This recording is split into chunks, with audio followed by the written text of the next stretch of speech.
Guys welcome to impulse. നമ്മൾ നോക്കാൻ പോകുന്നത് national pharmaceutical pricing authority and drug price control in India ആണ്. So ഇന്ത്യയിലുള്ള ഏതൊരു സാധനവും എത്ര രൂപയ്ക്ക് വാങ്ങണം, എത്ര രൂപയ്ക്ക് കൊടുക്കണം, അതും പ്രത്യേകിച്ച് ഡ്രഗിന്റെ കാര്യത്തിൽ നമുക്കൊരു നിർബന്ധമായും ഒരു റെഗുലേഷൻ ഉണ്ട്. സോ അതെല്ലാം കൺട്രോൾ ചെയ്യുന്നത് national pharmaceutical pricing authority NPPA ആണ്.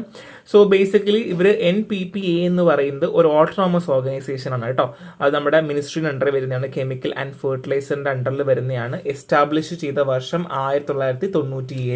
സോ NPPന്റെ അണ്ടറിൽ NPP ആണ് like is an autonomous organisation അണ്ടറിൽ ministry of chemical and fertiliser ആണ്, മറന്നു പോകരുത്. സോ അത് മാത്രമല്ല NPP എന്ന് പറയുന്നത് ഡ്രഗ് പ്രൈസിംഗ് ഒക്കെ കൺട്രോൾ ചെയ്യാൻ വേണ്ടി ഹെൽപ്പ് ചെയ്യുന്ന ആൾക്കാരാണ്. ഡ്രഗ് പ്രൈസിംഗ് കൺട്രോൾ ഓർഡർ എന്ന് പറയും. സോ 2013 ആണ് അതിന്റെ ഒരു വർഷമൊക്കെ വരുന്നത് കേട്ടോ. നമുക്ക് നോക്കാം, ഓരോന്നിട്ട് നമുക്ക് നോക്കുമ്പോൾ ഐഡിയ കിട്ടും. സോ ഫംഗ്ഷൻ എന്താണ്? The first one is price fixing. കാര്യം എല്ലാ പേർക്കും എല്ലാ രീതിയിലും ഓരോ ഇഷ്ടമുള്ള രീതിയിലല്ല ഓരോ മരുന്ന് വിൽക്കേണ്ടത് അല്ലെ. ഒരു പ്രൈസ് നിർബന്ധമായി നമുക്ക് ഫിക്സ് ചെയ്ത് വെക്കണം അല്ലേ. സോ പ്രൈസ് മോണിറ്ററിങ് അവരെന്തൊക്കെ ചെയ്യുന്നത് വെച്ചാൽ ഒരു പ്രൈസ് മോണിറ്ററിങ് അവർ ഗവൺമെന്റ് പറഞ്ഞതിനേക്കാൾ മോർ ഓവർ പൈസ അവർ വിൽക്കുന്നുണ്ടോ ഇല്ലയോ എന്നൊക്കെ അവർ നോക്കുന്നുണ്ടാവും. ആൻഡ് പെനാൽറ്റി ഇമ്പോസിഷൻ, ഏതെങ്കിലും തരത്തിൽ അവർ അതിൽ മാറ്റങ്ങൾ വരുത്തി കഴിഞ്ഞാൽ അവർക്ക് അഗെയിൻസ്റ്റ് എന്തെങ്കിലും കേസ് എടുക്കാനും പെനാൽറ്റി ഫൈൻ അടപ്പിക്കാനും ഒക്കെ ചെയ്യുന്ന കാര്യങ്ങളാണ് നാഷണൽ ഫാർമസ്യൂട്ടിക്കൽ പ്രൈസിംഗ് അതോറിറ്റി ചെയ്യുന്നത്.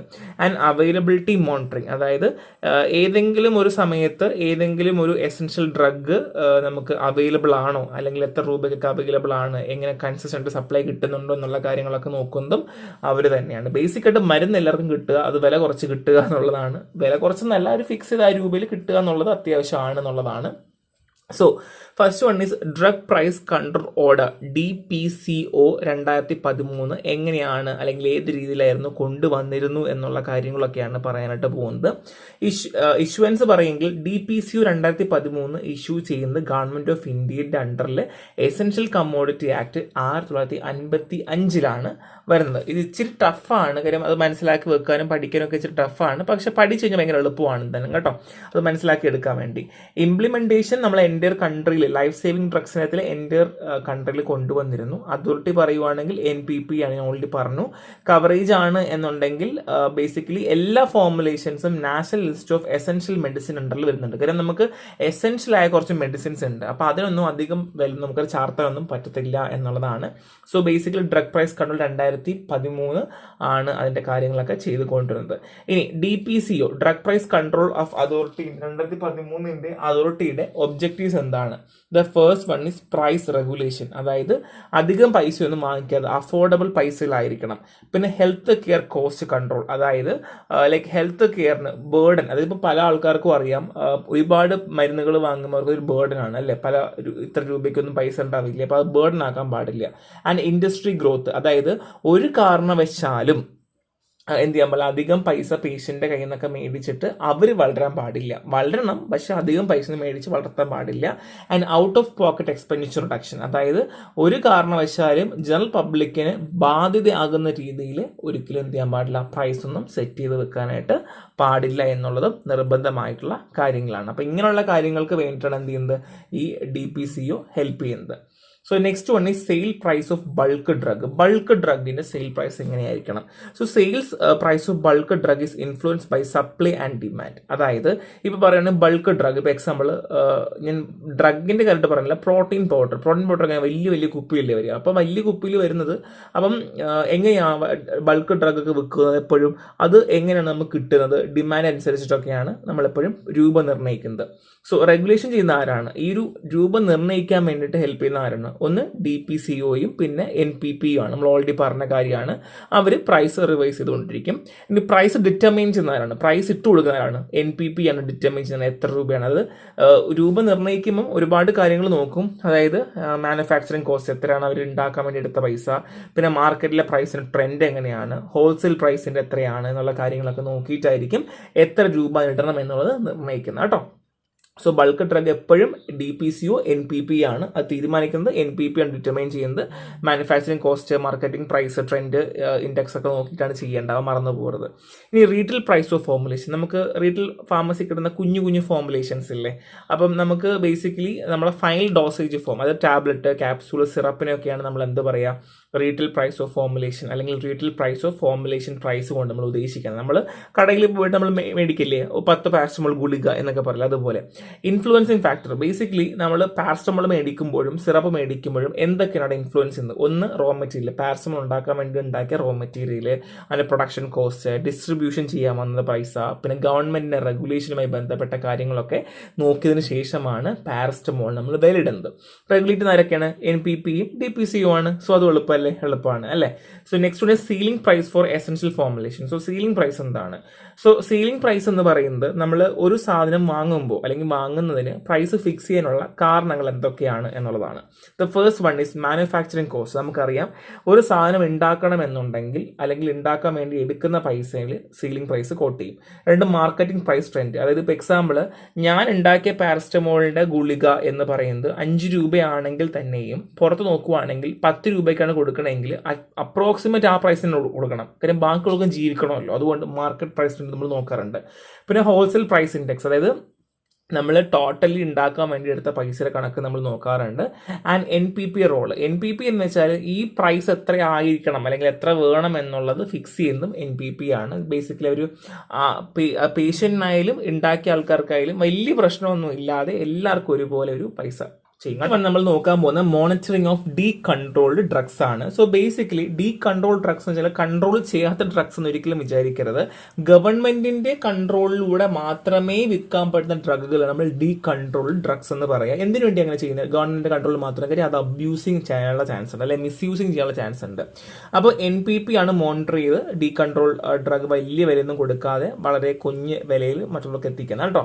സോ മാർക്കറ്റ് അനാലിസിസ് ചെയ്യും കേട്ടോ, അവരെങ്ങനെയാണ് എന്നുള്ള കാര്യങ്ങളൊക്കെ നോക്കിയിട്ട് അത് കൊടുക്കത്തുള്ളൂ. പിന്നെ കൺസ്യൂമർ പ്രൊട്ടക്ഷൻ, ബേസിക്കലി വലിയ പൈസയ്ക്കൊന്നും ഇല്ലാതെ ഡീ കൺട്രോൾ ഡ്രഗ് ആവശ്യമുള്ള പൈസയ്ക്ക് നമുക്കൊരു മിനിമം എമൗണ്ടിലാണ് നമ്മൾ എപ്പോഴും കൊടുക്കേണ്ടാവുക. ഇനി ബെനിഫിറ്റ്സ് ഓഫ് പ്രൈസ് റെഗുലേഷൻ. നമ്മൾ പ്രൈസ് റെഗുലേറ്റ് ചെയ്യേണ്ട ആവശ്യം എന്താ? ഇപ്പോൾ ഓരോ കമ്പനിക്ക് ഓരോ രീതിക്ക് വിറ്റാൽ പോരെയോ? നമ്മൾ അതിനെ റെഗുലേറ്റ് ആവശ്യം എന്താണ്? ഒന്ന്, അഫോർഡബിലിറ്റി, എല്ലാവർക്കും വാങ്ങാൻ പറ്റണം. പിന്നെ അക്സസിബിലിറ്റി, എല്ലാവർക്കും കിട്ടണം അല്ലേ? പിന്നെ ഹെൽത്ത് കെയർ ബേർഡൻ, ആർക്കും ഒരു ബുദ്ധിമുട്ടുണ്ടാകാൻ പാടില്ല. പിന്നെ ഫെയർ കോമ്പറ്റീഷൻ. കാര്യം മാർക്കറ്റിൽ എല്ലാവരും ഒരുപോലെ ഇരിക്കണം, വലിയ മറ്റുള്ളവരെ ബുദ്ധിമുട്ടിക്കാതെ, പേഷ്യന്റിനെ ബുദ്ധിമുട്ടിക്കാതെ ഉള്ള കാര്യങ്ങൾ നമുക്ക് നടക്കേണ്ടത് വളരെ വളരെ അത്യാവശ്യമാണെന്നുള്ളതാണ്. ഈ national list of essential medicine ആണ്. നമ്മൾ ഓൾറെഡി എസെൻഷ്യൽ മെഡിസിൻ എന്ന് പറയുന്നല്ലോ. സോ പേർപ്പസ് ഞാൻ പറഞ്ഞു NLEM, അതായത് national list of essential medicine കൺട്രോളിൻ്റെ ആവശ്യം അല്ലെങ്കിൽ നമ്മൾ ചെയ്യുന്ന എപ്പോഴും DPCO 2013 അണ്ടറിലാണ് ഞാൻ ഓൾറെഡി പറഞ്ഞു അല്ലേ. സോ കവറേജ് ചെയ്യുന്നത് ലൈഫ് സേവിങ് മെഡിസിൻസ് ഇല്ലേ, നമ്മൾ ഒരു മനുഷ്യന് നിർബന്ധമായിട്ടും ആവശ്യമുള്ള ഇപ്പോൾ BP മരുന്ന് അല്ലെങ്കിൽ പിന്നെ ബ്ലഡ് ക്ലോട്ട് ചെയ്യാതിരിക്കാനുള്ള മരുന്ന്, അതൊക്കെ നമ്മൾ കവറേജിനകത്ത് വരുന്നതാണ്. സോ പീരിയോഡിക്കലി റിവൈസ് ചെയ്തുകൊണ്ടിരിക്കും കേട്ടോ. അതായത് ഈ ഒരു എസെൻഷ്യൽ മെഡിസിൻ അല്ലെങ്കിൽ ലൈഫ് സേവിങ് മെഡിസിൻ എന്ന് പറയുന്ന കാറ്റഗറി നമ്മൾ മാറ്റിക്കൊണ്ടേയിരിക്കും, റിവൈസ് ചെയ്തുകൊണ്ടിരിക്കും. ആൻഡ് ഇമ്പാക്റ്റ് പറയുവാണെങ്കിൽ ഇതിന് എപ്പോഴും പ്രൈസ് തീരുമാനിക്കുന്നു റിവൈസ് ചെയ്തുകൊണ്ടിരിക്കും. കാര്യം നമ്മൾ എപ്പോഴും മാർക്കറ്റ് ട്രെൻഡ് നോക്കിയിട്ട് മാത്രമേ ചെയ്യുള്ളൂ കേട്ടോ. So next one is pharmaceutical policy 2022 ആണ്. സോ ഫാർമസ്യൂട്ടിക്കൽ പോളിസി 2022 കൊണ്ട് ഉദ്ദേശിക്കുന്നത് ഫാർമസ്യൂട്ടിക്കൽ ഇൻഡസ്ട്രീനെ സ്ട്രെങ്തൻ ചെയ്യുക എന്നുള്ളത് തന്നെയാണ്. പക്ഷേ എല്ലാ മരുന്നും എല്ലാവരുടെ കയ്യിൽ എത്തുകയും വേണം. പിന്നെ പ്രോപ്പർ ആയിട്ടുള്ള ഒരു പ്രൈസിംഗ് ഒക്കെ വേണം എന്നുള്ളതുമായിട്ട് ബന്ധപ്പെട്ടിട്ട് തന്നെയാണുള്ളത്. നെക്സ്റ്റ് വൺ ഇസ് പ്രൈസിംഗ് ആണ്. ഇവർ പ്രൈസിംഗ് കൺട്രോൾ ചെയ്യുന്നുണ്ട്, കാര്യം എല്ലാവർക്കും ബേർഡൻ ഉണ്ടാക്കാൻ പാടില്ലല്ലോ. ആൻഡ് R&D ഫോക്കസ് ആണ്, അതായത് റിസർച്ചും ഡെവലപ്മെന്റും. ബേസിക്കലി റിസർച്ചും ഡെവലപ്മെന്റും എപ്പോഴും നമുക്ക് അത്യാവശ്യമാണ്, എന്നാൽ മാത്രമേ പുതിയ പുതിയ കാര്യങ്ങൾ നമുക്ക് മനസ്സിലാക്കാനായിട്ട് പറ്റുള്ളൂ. അപ്പോൾ റിസർച്ചും ഡെവലപ്മെന്റും ഫോക്കസ് ചെയ്യുന്നുണ്ട്. ആൻഡ് ക്വാളിറ്റി അഷുറൻസ്, നമ്മൾ ഈ ചെയ്യുന്ന കാര്യങ്ങൾക്ക് ക്വാളിറ്റി ഒക്കെ ഉണ്ടോ ഇല്ലയോ എന്നൊക്കെ അറിയുന്നതോ അല്ലെങ്കിൽ ക്വാളിറ്റി അഷുറൻസ് കീപ്പ് ചെയ്യാൻ വേണ്ടി ഹെൽപ്പ് ചെയ്യുന്നതും ഈ ഫാർമസ്യൂട്ടിക്കൽ പോളിസി 2022 ആണ്. വെരി വെരി ഇമ്പോർട്ടൻ്റ് ആണ് കേട്ടോ. So transparency in pharmaceutical pricing. So NPPയുടെ റോൾ എന്താണ്? ബേസിക്കലി നമുക്ക് ഒരു സാധനം പ്രൈസിങ് ചെയ്യുന്നതിൽ NPPക്ക് നല്ല റോളുണ്ട്. രണ്ട്, പബ്ലിക് ഇൻഫർമേഷൻ ആണ്. കാര്യം പ്രൈസിങ് ലിസ്റ്റ് ചെയ്തു, റെഗുലേറ്റ് ചെയ്തു, പക്ഷെ അത് പബ്ലിക്കിനും അറിയണം എത്ര രൂപയാണ് എങ്ങനെയാണെന്നുള്ള അവർ അറിഞ്ഞിട്ടുണ്ടാവണം. പിന്നെ സ്റ്റേക്ക് ഹോൾഡർ എൻഗേജ്മെന്റ് ആണ്. ബേസിക്കലി നമുക്ക് എല്ലാവർക്കും അറിയാം പല മാനുഫാക്ചറിങ് ഇൻഡസ്ട്രീസ് അല്ലെങ്കിൽ പല മാനുഫാക്ചറിങ് കമ്പനീസും ഉണ്ട്. അപ്പോൾ അവരുമായിട്ടുള്ള എൻഗേജ്മെന്റ് അത്യാവശ്യമാണ്. കാര്യം എന്തുകൊണ്ടാണ്? നമുക്ക് ബേസിക്കലി അറ്റ് ലാസ്റ്റ് പേഷ്യൻറ്റ് സേഫ്റ്റിയാണ്. കാര്യം പേഷ്യൻസ് എന്ത് ചെയ്യണം? നിർബന്ധമായിട്ടും അവർക്ക് ഡ്രഗ്സുകൾ എത്തണം, മരുന്നുകൾ പ്രോപ്പർലി കിട്ടണം. ലൈഫ് സേവിങ് മെഡിസിൻ ആണെങ്കിൽ പ്രോപ്പർ ഇതിൽ വേണം. അപ്പോൾ ഗവൺമെന്റ് എല്ലാ മരുന്നും ഉണ്ടാക്കാൻ പറ്റുന്നവരില്ല, പക്ഷെ മാനുഫാക്ചറിങ് കമ്പനിക്ക് അങ്ങനെയല്ല, പല മരുന്നുകൾ ഉണ്ടാക്കാൻ പറ്റും. കാര്യം പൈസയുണ്ട് അല്ലേ. അപ്പോൾ അതുകൊണ്ട് തന്നെ അത് പേഷ്യന്റിന് കിട്ടുമ്പോൾ അത് ക്വാളിറ്റിയിൽ കിട്ടണം എന്നുള്ളതും നിർബന്ധം ആണ് എന്നുള്ളതാണ്.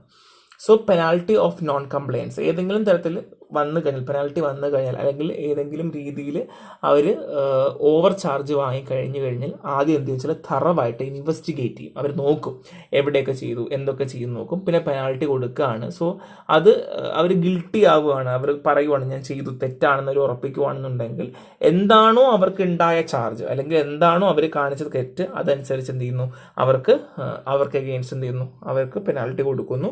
അത് മാത്രമല്ല അത് പിന്നെ മെയിൻറ്റെയിൻ ചെയ്യുന്നുണ്ടോ അല്ലെങ്കിൽ പിന്നെ അത് വീണ്ടും അത് തന്നെ അവർ ചെയ്യുന്നുണ്ടോ എന്നുള്ളത് മെയിൻറ്റെയിൻ ചെയ്ത് നോക്കിക്കൊണ്ട് തന്നെ ഇരിക്കും കേട്ടോ. So impact on domestical pharmaceutical industry ആണ്, ഇത് എക്സ്ട്രാ ടോപ്പിക്കാണ്. സോ നമുക്കറിയാമല്ലോ പ്രൈസ് റെഗുലേഷൻ എപ്പോഴും ഡൊമസ്റ്റിക്കലി നമുക്ക് നമുക്ക് നോർമലി എപ്പോഴും ഒരു പ്രശ്നമുള്ള കാര്യമാണ് അല്ലേ. അപ്പോൾ എല്ലാവർക്കും ഒരേപോലെ കിട്ടുക അല്ലെങ്കിൽ എല്ലാവർക്കും ഒരേപോലെ മെഡിസിൻ എത്തിക്കേണ്ടത് വളരെ അത്യാവശ്യമാണ്. അതുകൊണ്ടാണ് ബേസിക്കലി ഡ്രഗ്സിൻ്റെ കാര്യത്തിൽ ഈ ഒരു നിയമം കൊണ്ടുവന്നിട്ടുണ്ടായിരുന്നത്. കാരണം നമ്മൾ വില കൂട്ടിക്കഴിഞ്ഞാൽ ഓട്ടോമാറ്റിക്കലി പലർക്കും ലൈഫ് സേവിങ് മെഡിസിൻ പോലും വാങ്ങാൻ പറ്റില്ല അല്ലേ, ഇമ്പോർട്ടായ മെഡിസിൻസ് വാങ്ങാൻ പറ്റുന്ന വരില്ല. അപ്പോൾ നമുക്ക് പോയിട്ട് 2000 രൂപയ്ക്ക് 2 ഗുളിക വാങ്ങാൻ പറ്റുമോ, ഇല്ല അല്ലേ. അപ്പം അങ്ങനെയുള്ള ബുദ്ധിമുട്ടൊക്കെ ഒഴിവാക്കാൻ വേണ്ടിയിട്ടാണ് ഈ പ്രൈസ് കൺട്രോൾ എപ്പോഴും ചെയ്യുന്നത്. ഒരു സിമ്പിൾ ചാപ്റ്ററാണ്, എളുപ്പമാണ്, നമുക്ക് കാര്യങ്ങൾ മനസ്സിലാക്കാന്നുള്ളതേ ഉള്ളൂ. പിന്നെ ആ ഒരു റെഗുലേറ്ററി ബോർഡിന്റെ പേരൊക്കെ പഠിക്കാന്നുള്ളത് മാത്രമേ വരുന്നുള്ളൂ, ഒബ്ജക്റ്റീവ്സ് പഠിക്കാനുള്ളത് മാത്രമേ വരുന്നുള്ളൂ. നന്നായിട്ട് വായിക്കുക, റെഫറൻസ് നോട്ട് നോക്കുക. Thank you.